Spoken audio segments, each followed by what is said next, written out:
ہر فرقے نے اپنی معلومات کا نام دین رکھا ہوا ہے، ہر فرد نے اپنی معلومات کا نام دین رکھا ہوا ہے، اس لیے ہر ایک کا دین دوسرے سے الگ، ہر فرقے کا دین دوسرے سے الگ،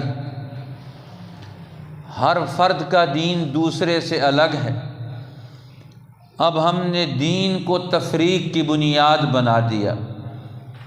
جو دین اجتماعیت کی بنیاد تھا، اب ہم نے اس دین کو دین وحدت کے بجائے، دین اتحاد اور اتفاق کے بجائے آج وہ دین اس وقت تفریق کا دین بن گیا۔